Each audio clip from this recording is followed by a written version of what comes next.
Una vida que comenzó en la próspera ciudad comercial de Rosario, Argentina. Aquí nació el Che Guevara, presentado como Ernesto Che Guevara, el 14 de mayo de 1928. Su madre, Celia, ya estaba embarazada cuando contrajo matrimonio. Por eso la fecha de nacimiento del Che se registró como 14 de junio. El aristocrático apellido español-irlandés Guevara de la Serna Lynch disfrazaba la exigua fortuna familiar. La incertidumbre financiera hizo del lugar de nacimiento de Ernesto apenas el primero de sus muchos hogares, azaroso comienzo para una vida azarosa. Durante la niñez de Ernesto, la familia se mudaba de un lugar a otro, mientras que su padre se dedicaba a la ganadería, la agricultura o el negocio de la construcción de buques. Esta incertidumbre mantenía a Ernesto, a sus dos hermanos y a sus dos hermanas al borde del desastre financiero. La fuente de estabilidad en la vida de Ernesto fueron su abuela, Ana Isabel, su tía Beatriz y principalmente su madre Celia. Celia, una mujer muy decidida, solía proteger a su hijo preferido. Fue ella quien sembró en Ernesto su ansia interminable de conocimiento. The relationship with his mother, Celia, was an extremely crucial one in his life. They were intellectual soulmates, and that special relationship that began in Che's childhood continued until the end of her days, and nearly the end of his.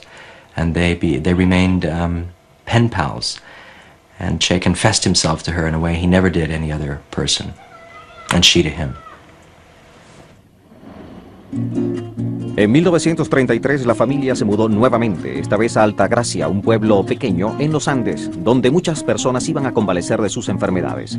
Ernesto padecía de asma. La familia esperaba que el aire seco y puro de las montañas mejoraran su condición. Allí, entre sus ataques de asma, Ernesto jugaba alegremente. La lectura lo ayudaba a evadir esos ataques. La familia Guevara contrató a Rosario Amanda González como niñera y cocinera con quien Ernesto desarrolló una estrecha relación. Solía deleitarla copiando recetas de cocina de los periódicos para coleccionarlas en un recetario casero y ya comenzaba a mostrar destrezas para la lectura y escritura, muy avanzadas para su edad. Me llamó mucho la atención porque lo vi a leer de corrido. Y eso fue el primer impacto que yo, porque decía, ¿cómo un niño de 4 años puede leer así? Para mí era imposible. Un chico grande, era un niño grande. Porque la forma que él hablaba o que conversaba o lo que pronosticaba, solo una persona mayor lo podía hacer. Estas destrezas literarias fueron indicativo de uno de los rasgos más sobresalientes de la personalidad de Ernesto. Entonces esa fue una de las cosas que me impresionó y que luego también en el futuro fue uno de los aspectos sobresalientes ya del Che Guevara.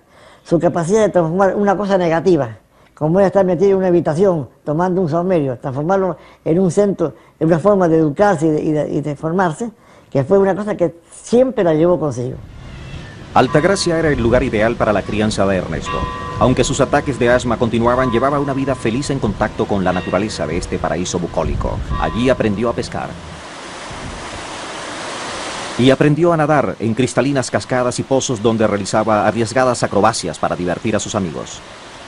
Ernesto, bastante corajudo, se tiraba de arriba. Era un pozo para el agua muy helada. Y había que calcular muy bien para caer en el lugar. Ahí Ernesto se tiraba, no tenía problema. No tenía problema, él no tenía miedo, tenía coraje. Era un lugar que había que tener cuidado por las piedras, porque mucha piedra abajo. Y si uno se desviaba un poco, quizás se podía matar. Pero se tiraba bien calculado y salía bien. Pero su precaria salud limitaba constantemente las oportunidades de Ernesto para demostrar su valor y proezas físicas. Tenía periodos de bienestar y gran energía, seguidos de serias recaídas. Muchas veces debía quedarse a la orilla de la piscina totalmente vestido, sin poder compartir con su familia. Sufría de muchos ataques muy fuertes. Para así llegó un día a decirme, yo me voy a matar, me dice, porque no puedo resistir. Entonces yo le dije, no, Ernestito, no piense así, puede haber una solución más adelante, qué sé yo. Es que vos no sabés lo que es querer respirar y no poder, me dijo.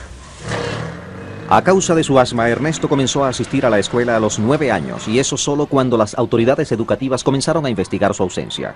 Los estudios que su madre le proporcionó en el hogar, aunque ligeramente erráticos, le sirvieron de base. Pero Ernesto no tardó en aburrirse de la escuela y comenzó a hacer travesuras.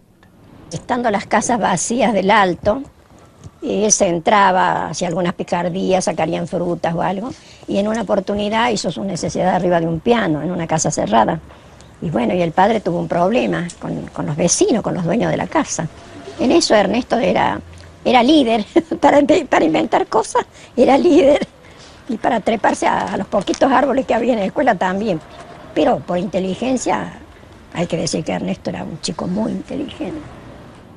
Pero a pesar de su inteligencia, el trabajo escolar no era suficiente para satisfacerlo. Ernesto no tardó en convertirse en el líder de una pandilla In callejera. his healthy moments, the young Guevara ran wild and free and tried to achieve the most he could in the physical world. He became a little boy who was practically uncontrollable, running wild on the street, running off with the little neighborhood gangs, playing cops and robbers and cowboys and Indians, and getting up to all kinds of mischief and pranks.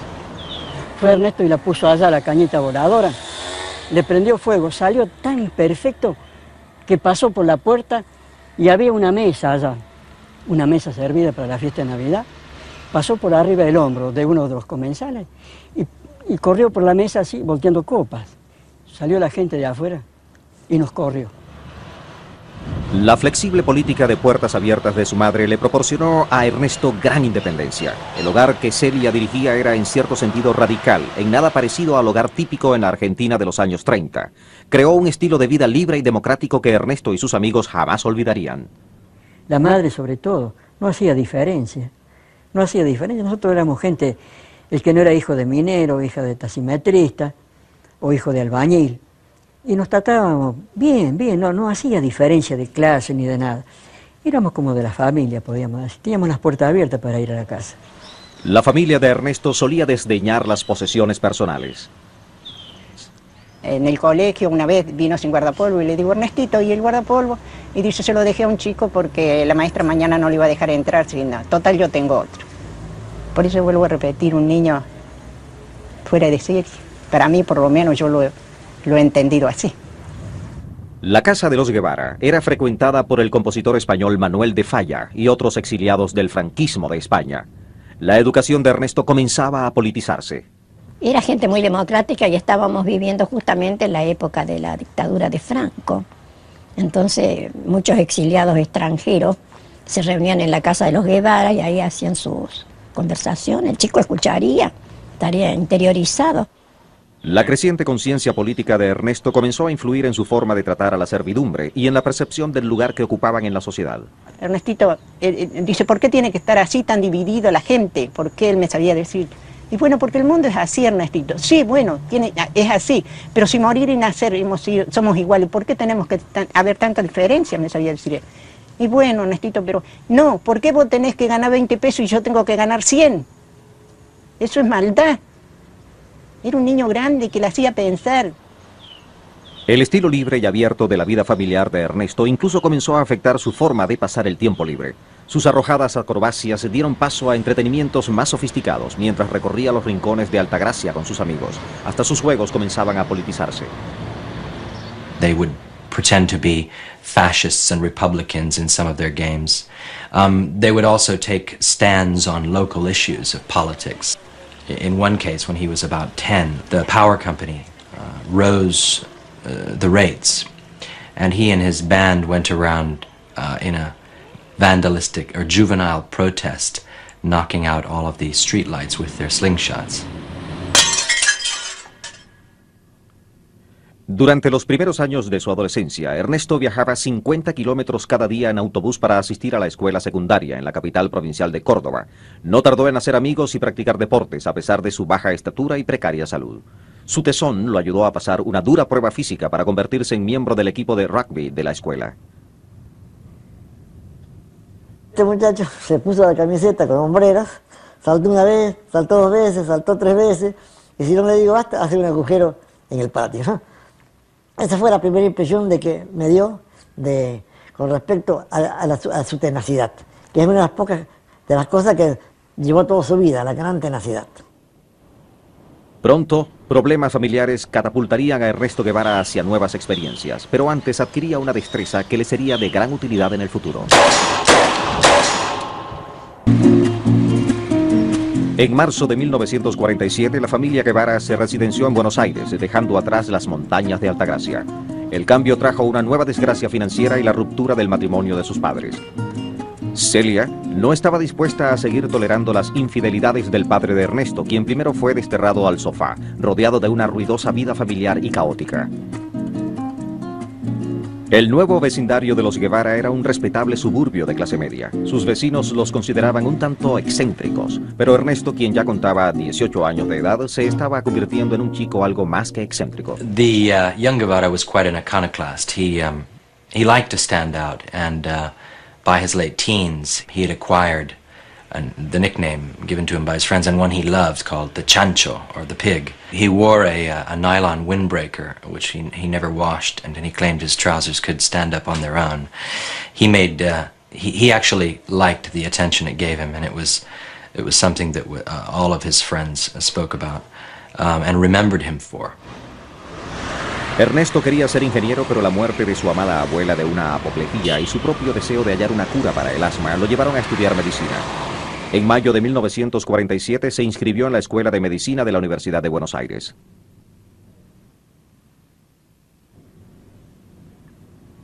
Pero Ernesto también había desarrollado un espíritu errante. El incansable trotamundos continuó su periplo, esta vez solo. Le colocó un pequeño motor a su bicicleta y en sus ideas libres salía a explorar los rincones de Argentina. Era una Argentina que aún no conocía, un mundo totalmente nuevo para él. Sus viajes le dejaron profundas impresiones. Ernesto comenzó a verter en su diario las ideas políticas que ocupaban su mente cada vez más.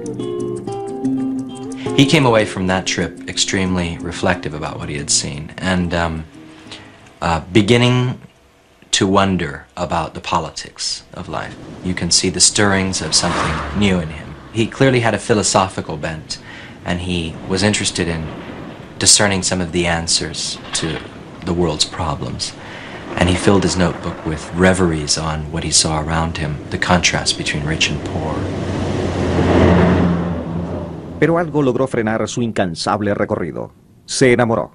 María del Carmen Ferreira, Chichina, era la hija de una acaudalada familia. Sin embargo, el estilo de vida iconoclasta de Ernesto no contribuyó a que la relación se consolidara, menos aún las creencias radicales que fue desarrollando en sus viajes. Sí. Pero era muy romántico pensar que ella, que era de una familia acomodada de la alta burguesía, no solamente de la media burguesía como Ernesto, como la familia de Ernesto, sino de la alta burguesía, iba a soportar eso de que el novio de su hija saliera en una motocicleta para recorrer América Latina. Las probabilidades de matrimonio eran escasas, así que en enero de 1952 Ernesto partió hacia un largo viaje con su amigo el doctor Alberto Granados. La modesta motocicleta no logró culminar el largo periplo, que incluyó varios países de Sudamérica. La pareja continuó su viaje utilizando varios medios de transporte y en algunas oportunidades viajaron como polizones en un barco. La expedición puso a Ernesto en estrecho contacto con los pobres. Comenzó a relacionar las miserias del pueblo con las injusticias sociales impuestas por el imperialismo económico de los Estados Unidos. Este fue el inicio de una recíproca relación de odio que mantuvo durante toda su vida con el país del norte. La conciencia social del doctor y del estudiante de medicina lo llevó a una colonia de leprosos en Perú. Su franqueza quedó patente cuando Ernesto se vio obligado a expresar su opinión sobre un mediocre libro de medicina escrito por el patrocinante de la colonia de San Pablo. Y yo con una rabia terrible le digo, pero Ernesto, ¿no te da vergüenza? Este hombre nos ha atendido como no nos merecíamos, nos ha dado dinero para que vayamos al leprosario de San Pablo, nos ha matado el hambre todos estos días. Y entonces, la única parte negativa que él tiene, que un mal escritor, se lo estrellaste por la jeta.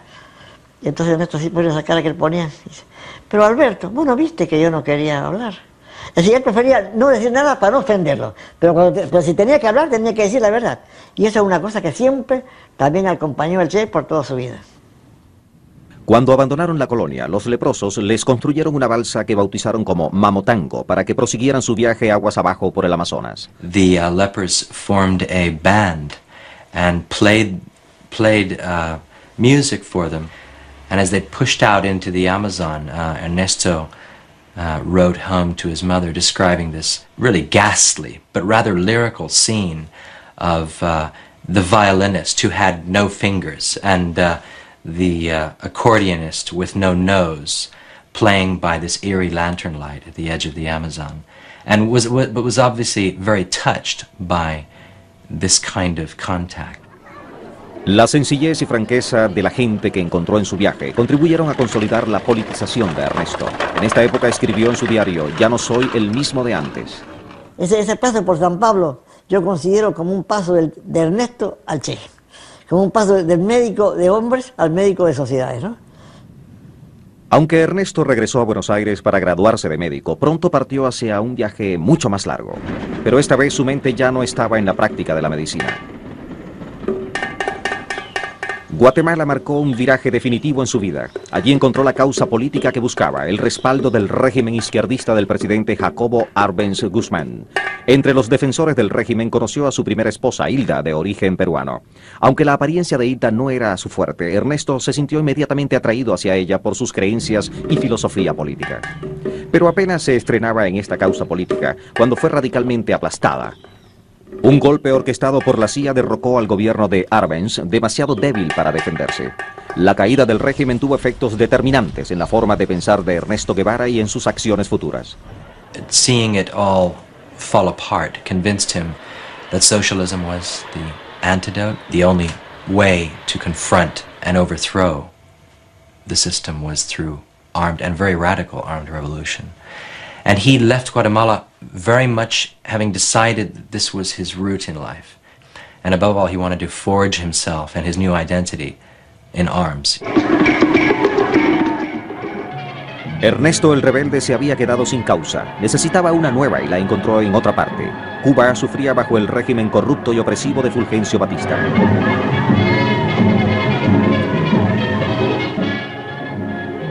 Acaudalados turistas estadounidenses y de otras nacionalidades llegaban por millares a La Habana, una ciudad plena de placeres inalcanzables para la población. El dinero y las influencias de Estados Unidos dominaban la isla. Pero detrás de las brillantes luces que iluminaban los placeres de la élite cubana, se desarrollaba otra historia. El resentimiento y la oposición contra el régimen iban en ascenso. El líder de la oposición, Fidel Castro, había conducido un ataque contra un destacamento del ejército. Luego de ser liberado de su confinamiento, Castro se exiló en México, donde comenzó a planificar un golpe para derrocar al gobierno de Batista. Para entonces ya Ernesto Guevara estaba en México y poco después conoció a Castro. El líder cubano tenía planes de invadir Cuba y Ernesto se unió a su causa pocas horas después de conocerlo. Conspiraron y fueron a prisión junto a otros miembros del movimiento 26 de julio. En la cárcel sus mentes y almas bullían de fervor revolucionario. El Che había encontrado su causa y su tutor. Si no se hubiera encontrado con Fidel no hubiera sido nada, ¿no? Pero bueno, como te digo, él siempre creía en las armas. Pero nunca había encontrado con alguien que lo había hecho. El hecho que dijo, que Fidel no dijo, voy a mandar una expedición. Dijo, voy a invadir Cuba.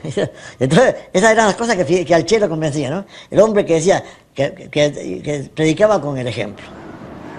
Ernesto se entregó a esta nueva vida con pasión. Expediciones a la montaña le suministraron el entrenamiento necesario para estar a la altura de las batallas por venir. Su vida había cambiado por completo. Ahora tocaba el turno a su identidad. He had already begun calling himself Che, which was a nickname the Cubans had given to him. Because when they had first met, he was in the company of other Argentines, and among Argentines, they're always saying Che, Che, Che to one another. It means, hey, you. It's a verbal crutch. It's a modism from Argentina. They began calling him El Che Argentino, El Che Guevara. Para entonces el Che Guevara ya tenía una hija, Hildita, pero sus asuntos familiares quedaban relegados a un segundo plano después de sus creencias y acciones políticas. La invasión a Cuba se inició el 2 de diciembre de 1956. El Che zarpó de México con Fidel Castro y 80 guerrilleros a su mando. El Che Guevara había hallado lo que tanto había buscado. Ya no habría vuelta atrás.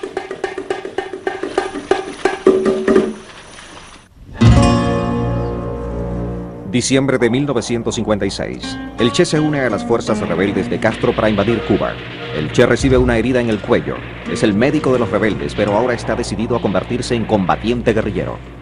Y se le produce el corte, podríamos decir, en sus concepciones, en sus deseos de participar en la lucha, en el primer combate, de si cargar una caja de balas de ametralladora que tenía o su equipo médico, el botiquín de médico, y que se decidió por la caja de balas.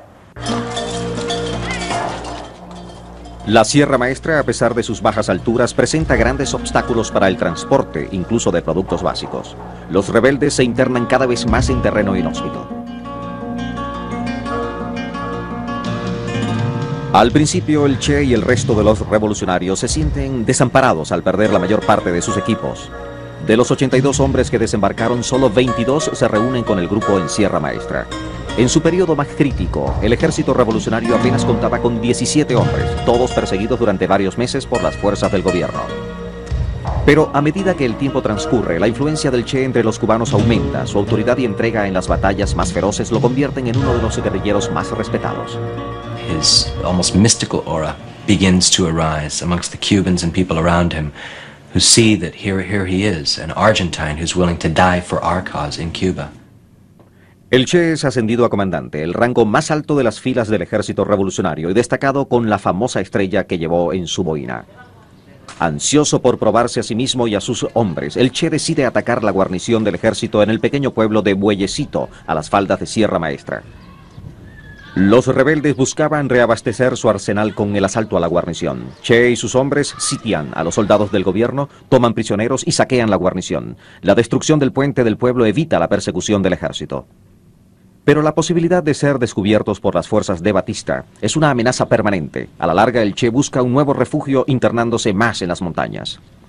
Aquí en la sierra, los hombres reciben entrenamiento para las duras batallas que le esperan. Pero además, el Che funda un hospital, una pequeña tienda de alimentos y una fábrica improvisada de tabacos. En su visión prospectiva, consideraba que la sierra era el eje del sistema de educación para adultos. Aquello se constituyó en una escuela. Además de todas estas cosas del combate, era una escuela en que teníamos que aprender matemática. No se puede perder de vista que en la Sierra Maestra habíamos muchos analfabetos, que no sabíamos leer y escribir, muchos campesinos. Y entonces, bueno, una de las cosas que el Che quería era eso, enseñar a leer y a escribir a todos los que estaban en su columna. El Che era popular entre los oficiales y sus subalternos. Era justo con sus hombres y jamás abusaba de su poder, pero también podía ser cruel e inconmovible. Cuando se descubrió que había un traidor entre sus hombres, al Che no le tembló el pulso.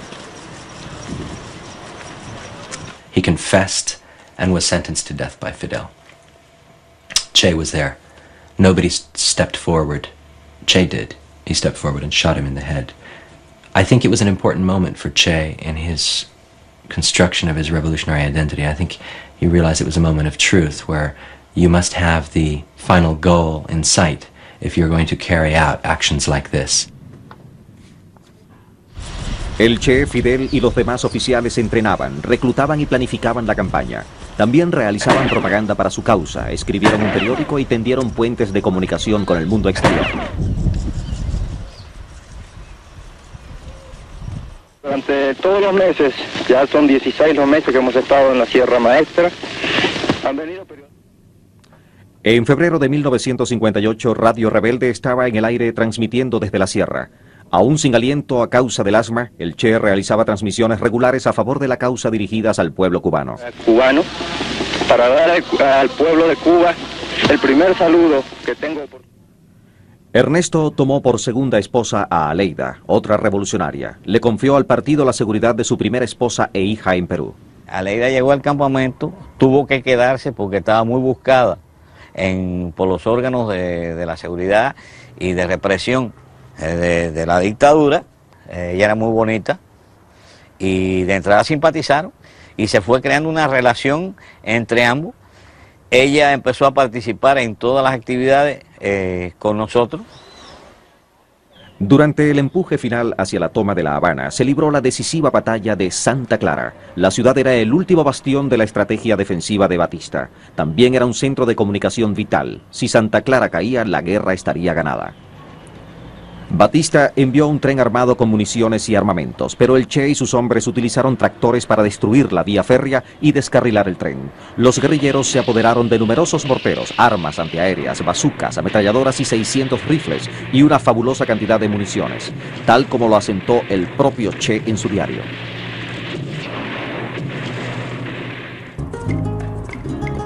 Esa batalla selló la victoria revolucionaria. Fue en enero de 1959. El Che Guevara, de 30 años de edad, entró victorioso a la ciudad de La Habana.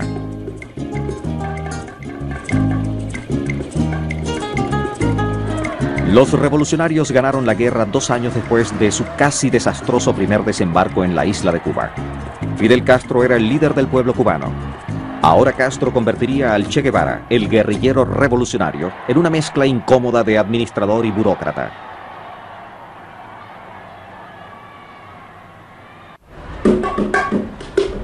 La guerra revolucionaria de Cuba había sido ganada. Era enero de 1959. El Che Guevara se estrenó en su primer cargo en tiempos de paz como comandante de la Fortaleza de la Cabaña. Era efectivamente el jefe de las Fuerzas Armadas cubanas. Aquí por primera vez tuvo una oficina y se le asignó una serie de labores administrativas. Una de ellas fue la supervisión de los juicios a criminales de guerra y colaboradores. La revolución tenía muchos enemigos de los que debía disponer. Designado por Fidel Castro, el Che fue el principal juez de los destinos de estos hombres. Alrededor de 50 ejecuciones se realizaron en los viejos muros de la fortaleza. Hay torturadores que de golpe y esas cosas que no se sentenciaron a la máxima pena. Pero sí torturadores de sacar ojos, de sacar uñas, de sacar testículos, eso sí. Y asesinos de niños, de mujeres, de revolucionarios. Bajo las órdenes del Che, las ejecuciones se realizaban contra los árboles al frente de los muros. El Che continuaba con su búsqueda de justicia revolucionaria. It seems that he argued for some kind of legal process. He revised the sentences very carefully, and I think about 50 people were executed out of a possible 500. So he had a capacity to impose revolutionary justice, but he seems to have done so not beyond the bounds of propriety. El Che ahora tenía un hogar en la cabaña y disfrutaba de algo similar a la vida familiar. Allí tuvo una emotiva reunión con sus padres, especialmente con su madre. Ernesto contrajo matrimonio con Aleida, luego de divorciarse de Hilda, quien aceptó su decisión a regañadientes y profundamente decepcionada. A veces no te manifestaba su cariño hacia ti directamente, pero indirectamente sí lo hacía.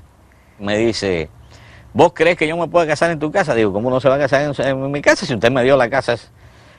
Y se casó en mi casa, pero no solo hizo eso, sino que yo soy uno de los testigos de la boda. Cuando vinieron todos los comandantes y vino toda una serie de gente que tenía más relaciones con él que yo. Fidel Castro le confió a Ernesto otras tareas. Se convirtió en su emisario internacional, viajando por todo el mundo en busca de apoyo para su nuevo régimen. Su labor fue sumamente exitosa, especialmente en la Unión Soviética, donde negoció acuerdos de buena voluntad, de comercio y bélicos. Cariñoso recibimiento tributa el pueblo al comandante Ernesto Guevara, quien llega... El Che realizó viajes muy exitosos al exterior. Ya era una celebridad en Cuba cuando un acontecimiento lo catapultó al estatus de ícono y superestrella mundial. Fue un hecho desafortunado. Un buque con armamento cubano estalló en un muelle de La Habana. La explosión dejó un saldo de 100 muertos. Al día siguiente, el Che y otros líderes del gobierno formaron una cadena con sus brazos para seguir el cortejo fúnebre. Poco después, un reportero gráfico lo fotografió escuchando los discursos en el funeral y casi por accidente tomó la fotografía más conocida del Che, una de las imágenes más famosas e influyentes del siglo. I met Guevara one evening at an embassy in Havana, and he strolled in with his shirt open to the midriff, and a young, immensely attractive man, and people just stopped talking when he came in. I mean, it was just extraordinary. He was like a rock star. He was just somebody that came into a room and had this sort of charismatic effect on people. No se preocupen, porque no es de mi propia inspiración, como dicen. Posteriormente, Castro lo nombró director del Banco Nacional, el banco que salvó a Cuba de la bancarrota, cuando él mismo retiró las reservas en oro de Cuba de Fort Knox, antes de que los Estados Unidos bloquearan todos sus activos en territorio estadounidense. El riguroso Che Guevara tomó su trabajo muy en serio. Era muy frecuente verlo a las 12 de la noche leyendo un libro, una novela, o estudiando matemáticas para poder dominar la ciencia de gestión de toda la industria. Y a veces estaba en el propio baño de la habitación y leyendo permanentemente. El Che tuvo 4 hijos más con Aleida. Su primera familia había quedado relegada a un segundo plano por la guerra. Su otra familia ocupaba un segundo lugar en su vida en paz. Sus nuevos deberes, tanto oficiales como voluntarios, le dejaban poco tiempo para compartir con ella. Toda la semana la pasaba trabajando y estudiando, y apenas el domingo era que tenía unas horas para la familia. Incluso el domingo también hacía trabajo voluntario. Y esto siempre trae como consecuencia, ¿no? Digamos, esta duma que tengo, que no, en el recuerdo, ¿no? No tengo vivencias con mi padre. Los soviéticos habían introducido cantidades de armamento convencional en Cuba. Cuando comenzaron a desarrollar armamentos más avanzados, la crisis con los Estados Unidos se hizo inminente. La Unión Soviética había instalado misiles nucleares en territorio cubano que apuntaban hacia Estados Unidos, el país al que el Che odiaba tan profundamente. Guevara was a passionate anti-American. He really hated the Americans. He was absolutely delighted that the Russians had put in missiles which he thought would frighten the Americans, make guerrilla war under the protection of the Russian nuclear umbrella more possible in Latin America. I call upon Chairman Khrushchev to halt and eliminate this clandestine, reckless, and provocative threat to world peace. La Unión Soviética cedió y los misiles fueron retirados. El Che perdió la poca fe que le quedaba en la Unión Soviética y sus aliados comunistas. Guevara was apoplectic with rage. He thought this was the most pusillanimous thing that anybody could ever do. He essentially believed that it would have been better to have gone to the brink of nuclear war. It's as though he wouldn't have minded if the entire Americas had been wiped out.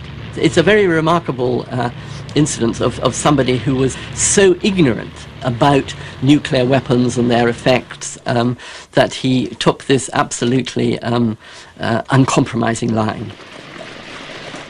Estas irrenunciables creencias políticas del Che ya no tenían lugar en la pacífica Cuba. Sentía simpatía por los norvietnamitas, pero otros países necesitaban su ayuda. Había nuevas guerras revolucionarias por librar. Che was the outspoken heretic, the person who had an almost mystical faith in his vision of change, dramatic change, and there came a moment when it was time for Che to leave. El Che permanecía confinado en sus labores ministeriales, pero en el fondo de su corazón seguía siendo un revolucionario. A principios de 1965 surgió una oportunidad revolucionaria en África Central. El Che Guevara abandonó La Habana para perseguir sus creencias en la revolución armada. Fue en abril de 1969 cuando lideró la insurrección apoyada por Cuba en el Congo, en África Central, pero tuvo problemas con sus aliados africanos. The soldiers would go off to the brothels on the Tanzanian side of the lake and generally go off for weekends with their girlfriends even. And I think Guevara thought this was just unbelievably undisciplined and was simply not serious. La aventura fue un desastre. Y poco después el Che y sus hombres fueron expulsados. Para los soldados cubanos, sus camaradas africanos no eran soldados satisfactorios. No sabían encarar el fusil. No sabían cerrar un ojo, era muy difícil cerrar el ojo para buscar el ojo directriz. Todas estas cositas aparentemente se resolvían en un día, pero no era en un día. ¿No? Se negaban a hacer trincheras porque decían que los huecos eran para los muertos. Fue en el Congo donde el Che supo de la muerte de su madre. Había perdido a su alma gemela, a su amiga de toda la vida. He was always extremely close to his mother.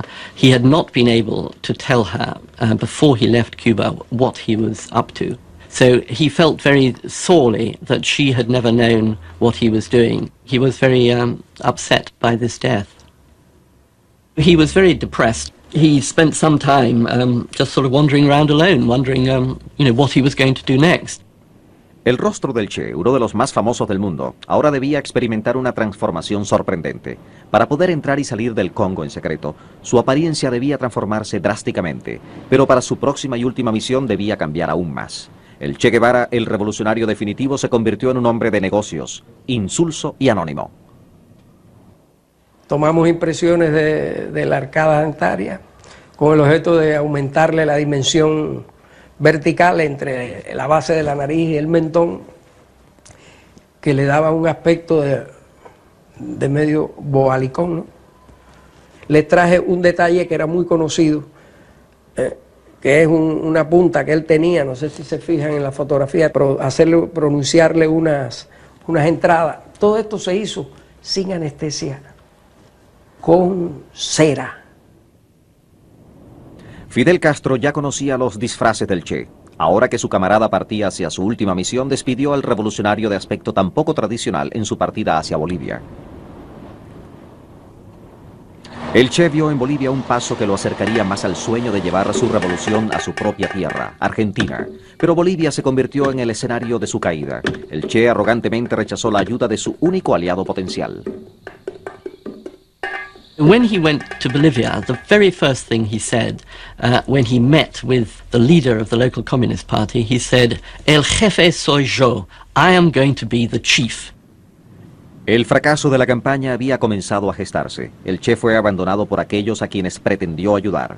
Poco después el gobierno descubrió su paradero. Che and his men moved through this really bestial wilderness of southeastern Bolivia, full of spiny trees and waterless, trackless wastes, pursued by the army, one man after the other gradually succumbing, dying. Che himself didn't have boots. He had pieces of leather tied to his feet. Agobiado por el asma, rompió una regla de oro, el silencio absoluto de su ubicación en el campo de batalla. Que como estamos avanzando por los caminos, como estamos contactando con los campesinos están informando al ejército de la presencia de nosotros. Y eso es realmente muy peligroso para nosotros. Estábamos obligados realmente por las condiciones concretas en las cuales nos encontrábamos a violar esta regla. ¿No entiende? Realmente, esos son fallos. Permitieron realmente que el ejército conociera por dónde nosotros estábamos, cómo llegamos a Higuera, cómo que nos pudieran realmente el tratar de ir cercando. El Che fue capturado y encerrado en una celda. Esa misma noche un agente de la CIA le informó que iba a ser ejecutado. Che reacted by blanching, turning white as a sheet, and then very quickly composing himself and saying, "Well, it's better. I should never have been captured alive. Tell my wife, Aleida, to marry again and to try to be happy. And tell Fidel that the revolution will triumph."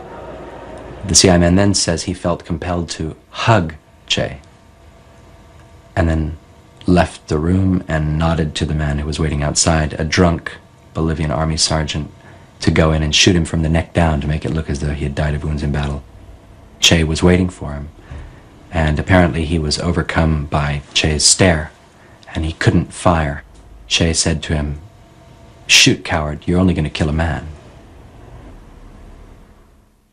En octubre de 1967, el cadáver del Che Guevara fue inyectado con formaldehído para retardar su descomposición. Sus restos fueron exhibidos con ostentación ante el mundo.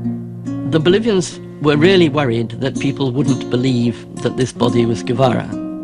And of course what happened was they then made this rather beautiful image, which was photographed and went around the world, of this unbelievably lifelike face.